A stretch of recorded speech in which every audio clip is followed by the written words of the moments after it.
of SURF in their community. So they would encourage follow-up, they will, survey sectors on their priorities. If we're going to have a vote on something at the regional level, going to their sector and saying, what do you all think about this, like that representative democracy approach. We are working on regional planning documents, so again, sharing those with their sector members, and then they will vote to approve these different documents and sort of strategy for use of funds in their region. Any question on that? Nope. Okay, so government agencies, this would be you all, representative from a local, regional, federal, or state government. That, among other responsibilities, has a duty to serve individuals, families, and businesses in disinvested communities. That's how we define the business agencies sector. So really, community engagement and outreach is critical to this planning component because we want to make sure what we are proposing is in line with community needs, because often, we sit in one corner and we don't share enough. And so we want to recommend more, we want this individual or these groups to recommend reports that they feel reflect their community's needs, values, and interests. Join the sector, share professional lived experience, host an event if possible. Like, we can support the county hosting an event if you want to, or if you want to host a youth event, we're happy to pay for those hosting costs. We just want to make sure that everybody has the opportunity to hear about SURF, participate in SURF. To that, and I do not have the other sessions have been as far as attendance, but is there an opportunity or a way that we can take this information to them?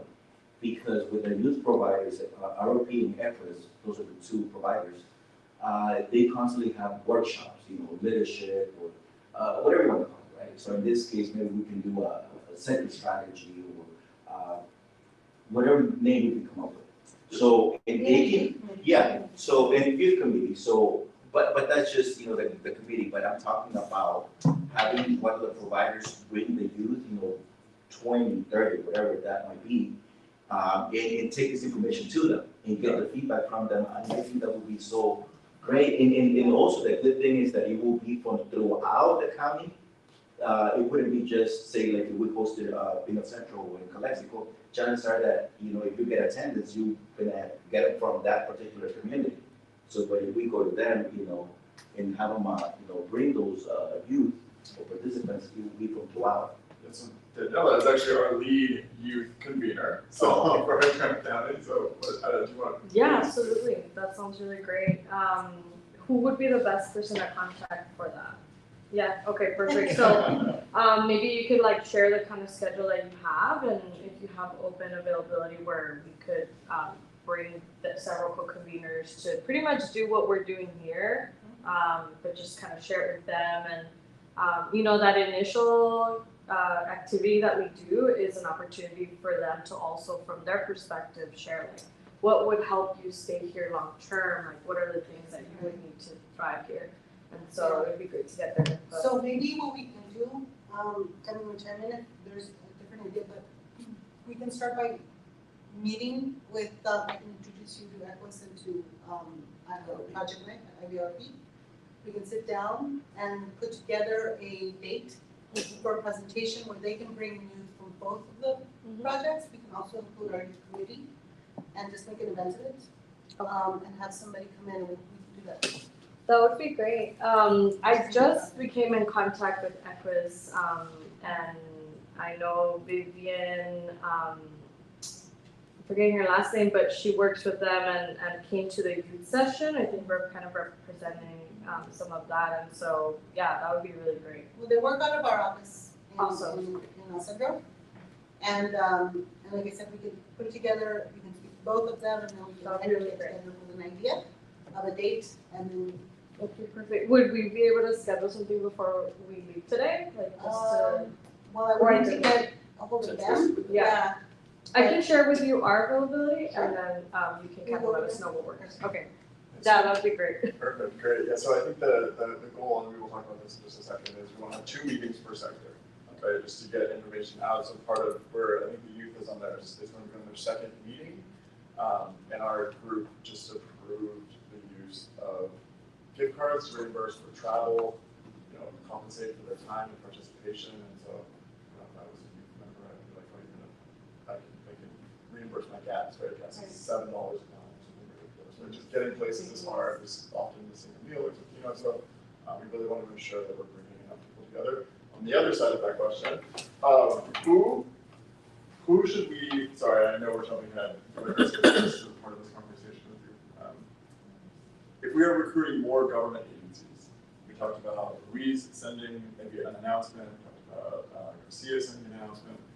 Who is the best? Is it Miguel? Is it Becky? Like who's sending the announcement? I mean, you're already kind of representing the county already, but like, what about the more like the local city councils and things? How can we encourage their participation? I would say Luis and Garcia, if Luis and Garcia, if they would send an announcement, it would get a lot more attention. Okay. Not to say that we get a quick candidate can, it would most likely be a follow-up phone call to kind of reinforce it, Yeah. just to get the cities, to another local.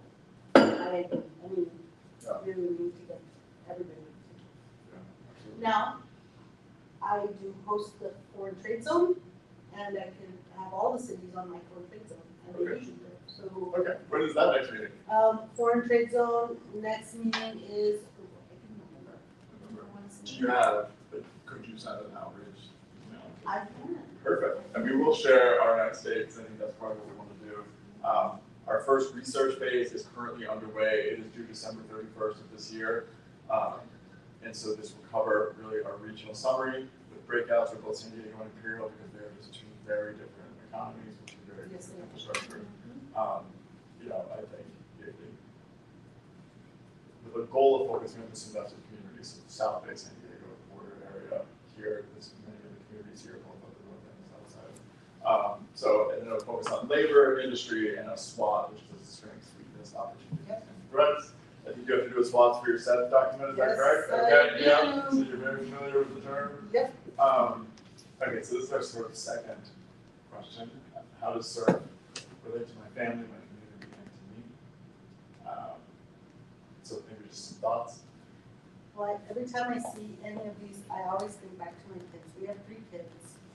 Our eldest graduated already from UCSD. She's a history major. She just moved to San Diego, and she's like, no, I'm not coming back. And our middle daughter, she's at UC Davis studying ecology. She told me straight out from the get-go, I won't come back unless it's to work on the Salt Sea. So I have hope. And then my son, he's at IBC and will be getting ready to transfer out. In November of next year, or August of next year, and he's studying finances, and he also told me, I'm not going back. So I think about, how can I keep them here? Because I want my kids close to me, but it is what it is, they can do what they want, but transit plan is a major, major, major issue here in the county of Imperial. There is little to no transit in the north end. And IBC, Calexico, Central are well connected, but what about the other places, even up to you? It needs to be revamped. And ICTC does, they do what they can with what they have, they need help to get it, to look at it. Where does that department sit in the county? Who is it? Is It's that its part- own, It's its own? yeah. So I know there's been, so I know that there's been talk about, transit lines and bus lines up to the north end, where the Freedom Mountain would potentially be, because there's, it's a far drive every day, especially, in the hours. How do you get there? And gas. Yeah. Okay. And so if there was a robust public transit system, not just that, but of course, we're looking at jobs up in the north end. I mean, how are we gonna get there? So there should be, and we also have to be very honest with each other. We only have 180,000 or so residents in the county of Imperial. You will have people who are legally able to work, who are citizens, that live across the border because they choose to for whatever reason, and they are gonna work on this Sunday. So if we could get a transit line that could do that, right? That's a big deal. And so if there's, do you know what phase the transit plan is in? Oh boy, I just went to a meeting, I don't think it is anywhere near. It's in the planning, pre-planning. Yeah. Planning phase. planning to create a Planning to create a kind of what we're doing right now plan. also, so that's good. They did recently put out the long range plan though, so there's definitely some That plans is that they're there. like updating, and that one, they just released it. Yeah. They've been collecting input this last year, We went to those, and that was when I said, the north end, you have to do the north end, we went to those meetings, so they're putting it together. But it's identified, it's being planned to in the future, And especially what we're hearing about the lithium extractors wanting to do on-site job training, right, like apprenticeship programs, which means that every day. every Yes. day. Absolutely. And then if you're, even the kids that live up there, that want to go to IBC, or they need to be able to get here, and if they don't have a car, it's hard. if they're from Bombay Beach, they can only come down here once a week, so. So we need to look at that. That needs to be. And I think we talked about a lot of other things, but anything else that? Well, yeah, you know, and I was going back to, transportation. You know, I recall about 3 years ago when I was going through a program audit. The auditor who comes from, Sacramento says, you know what, how come you're not putting more people into employment? I said, well, you know, see our demographics, see our, as far as job availability and employment rate, and also transportation. But he couldn't picture, Pearl County, because he would just come in, go into our office, be there for a week, wouldn't go out and just go into the files. I said, I'm gonna take you and give you a tour. Because at that time, even he said, hey, you know what, you should be training more in construction. Yeah. And I said, Aren't you 13 miles from the Water Building? So, Yes. like, take a bicycle, please, and let it see the wall. Yes, because he was thinking, okay, you guys are gonna have a boom in construction, right? The boom was 2 years ago, it was maybe 4 years ago. Yeah. So you're supposed to have all this construction going on at the border, with the water wall. He was Yeah, like, he saw the Yeah, budget. so I said, have you seen what that looks like? So what I did, I took him around to all the offices that we have from Raleigh all the way to Calexico, and I said, I'm gonna ask you to look for a couple of things. One is just look around, see industry, see businesses that you kind of like can point out. And also look how many public transportation buses you can see on the way from, et cetera, to Raleigh, then to Calexico, which will cover the main cities. Well, not too many businesses, not a single bus that we ran into. Then when we came to the border, I said, look, this is the famous wall, right? It's just a fence. And I said, but you guys need to be a little more connected, right? And more, in touch with reality. So we take them out, and it's important for us that they take that message back to Sacramento as a reality, because you don't live in a place you can hear whatever is spoken, but you don't live. And yes, so if we had even a reliable transportation system within our main cities, I mean, I told people, even, last Saturday, I was telling someone who, I met from, Texas, from, somewhere in McAllen, I think. He says, so how far is, your county from each city? So, well, I live in Calexico, I work in the Central, about 12 miles. He goes, well, do you take public transportation? I'm like, no, because I don't have an option for that. But if I had, I would love to take it, because that's how I grew up. That's how I grew up, and I knew that, I could get around, and it was a lot of things for me. And just, a way to get around, and I just get around, but, I put myself in other people's shoes too, because here they are looking for a job, and we told them, well, go here, you live in Calexico, go to Old Central. And, well, they can't make it to Old Central. But yeah, if you don't make it to Old Central, then, how are you gonna get the job? How are you gonna keep that job? So, now going to the third bullet that you have over there, and local workforce training activities that were overseen by the local workforce board, which adopts the local workforce plan, which we just also, We did, yes. in March. and we identify key industries that, are up and coming, or they're here. But again, before we even do that, I don't think we look at, how we're gonna move people, how we're going to transport people, how people gonna move around. And I think that that's key. And I can't really hold people accountable if they don't show up to work one day or they were late because, they don't have reliable transportation system. Or even if I had to, I tell them, hey, look, I'm gonna reimburse you for mileage, but they don't have they don't have a car themselves. And if there's a family member that has a car, well, guidelines don't allow me to pay for that. They have to own. So that's why going back, and it's so important that we fill in the voids where funding that exists now, can probably, assist or just, be there to fill in the gaps that we have. Not to make, it's no coming up on time. What is, how is the county addressing childcare associated with That's a workforce? massive issue. So, It's a deep breath, that was a big Yeah. breath, yeah. massive issue, and it's something, we can assist in supportive services to pay for childcare, however, we need to exhaust all options prior to that, until our firm can pitch in for something like that. So if social services can help pay for childcare, then they need to exhaust that option before we get into it to us. The county of Imperial, in and of itself, general fund doesn't have a childcare line.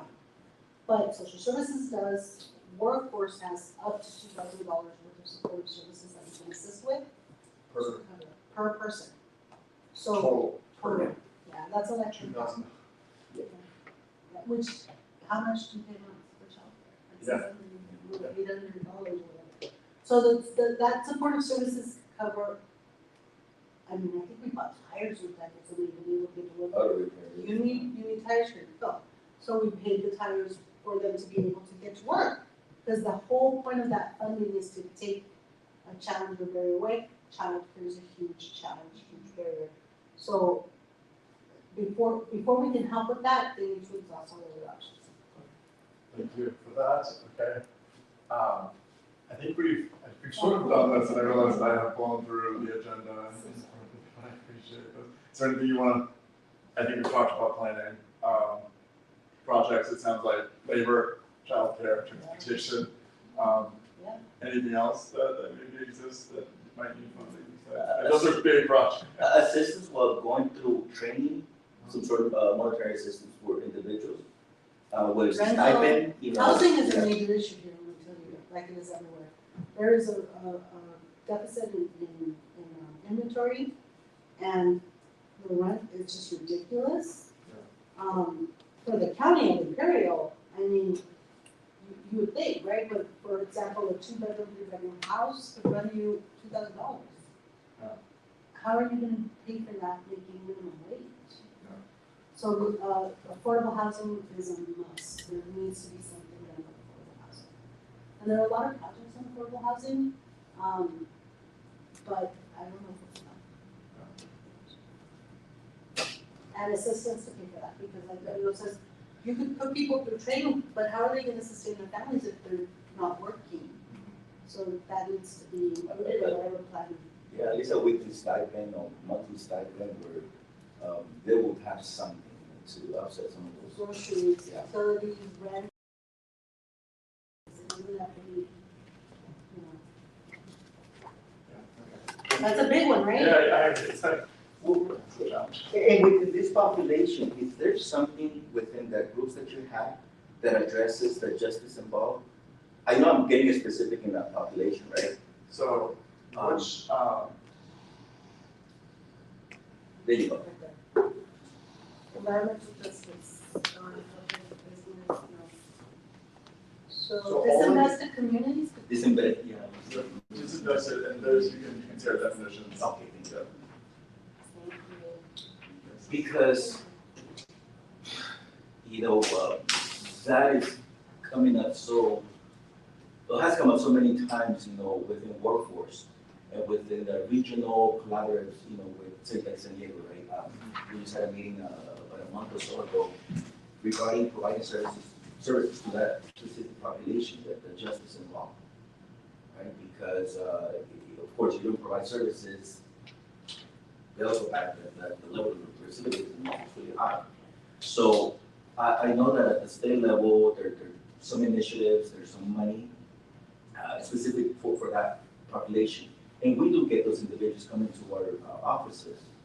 But, again, they need a lot of help, not just, helping them find employment, but even before, they have to take care of all the issues they have, whether it's substance abuse,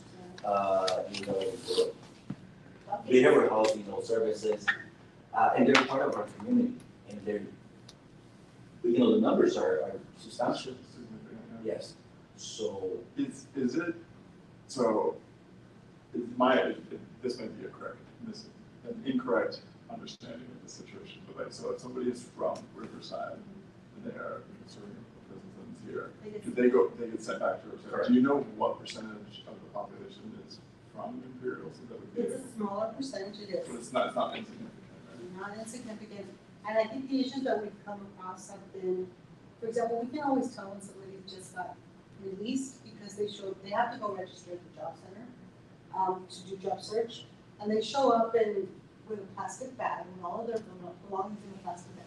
It just seems very inhumane. So one of the projects was to create like knapsacks or like backpacks with just basic, shaving cream and toiletries and shampoo and then have that be available to them. Imagine the difference in just that little thing. And also like a 201 guide, where we're connecting other places where they have to have a place to live before they get let go. A lot of people don't have any resources, so they might not know. Just somewhere where they can, okay, if you're being sent back to Riverside, these are your options. Contact me, or give you their own research, something like that. Yeah, are there, and I could probably connect to somebody that's just on this, but we have like the second chance Pell Grants, like Project Rebound, and doing those things with it. Are there existing training programs at the prisons? So there was for one workforce? that was, I don't know if it's still open, John, I can find out, I don't know if you know, but the Inside Out program, they didn't open it again. I thought they, I need to double check, but IBC would go into the jail to have some of the classes held at the jail. And it was called Inside Out because it was a classroom where it was not only people who were in jail, but also students could be there doing the same class for the same credit, with the same teacher.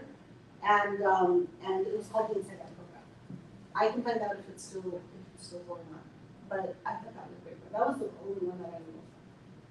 So we have the Prison Arts Project, which they do out here, which is like essentially expression through art and different things. And I think we also just started the Prison Garden Project. So I think was something to do. There were some trainings, I think they were doing, the Fire Academy, that was one. There was also one where they were doing like chef, culinary arts, and you'd be surprised. This is for you to kind of get that entrepreneur spirit out, and it might be easier for them to open up their own business rather than go out there and try to fight the stigma, right? But there are also a lot of employers who are friendly to that community and who want to help. So it's just a matter of kind of, I wish all of these surf and tech, all of them, we could have like a timeline with how they all kind of fit in, an inventory of all this stuff, and include stuff, or programs that have to do with individual employment or youth that we can access, because there's a lot out there, we just don't know, you know what I mean? So. Absolutely. What I hope, oh, sorry. No, I'm sorry, as you're talking, I was thinking about kind of like the requests that we get for services, right, specialized, because our services, yes, encompass everybody, right, without really looking at specific populations, but also that disabled, right, our chair from our board, is a very strong advocate from the disabled community, and he's always asking, well, how do we serve these individuals? What specialized services do we have? And again, when you start getting into specialized or talking about specialized services, where funding doesn't go into specialized services, it goes into community services, youth, adult, dislocated, those are in businesses. But just kind of like targeting one specific population is really, really challenging because you have to go to the state and hopefully, they will allow you to just serve that particular population. But yeah, so we do have also a huge amount of individuals that are self-identifying as having a disability. And that has been happening for the last maybe 5 years. 4 or 5 years. And as workforce, though, we have to be very careful. We can't even file it in the same file folder because it's medical information. It just doesn't, you can tell us you have, whatever it is that we have to set aside and lock it up. I mean, that's not something that we can consider as far as services are concerned. We just need to know because we can't put somebody in, let's say somebody who has, some level of, I don't know, autism or ADHD. We can't put them into some manufacturing because of the noise. We need to be very careful as to how that works. But then we just throw in we continue our process. No, this is the planning process, what am I here? By the way, we also host the Small Business Development Center. We also host SEDS, Community Economic Development Center, which we do a lot of work with that. And projects and programs throughout the county on rental assistance and water upgrades, water wells, just general information for the season.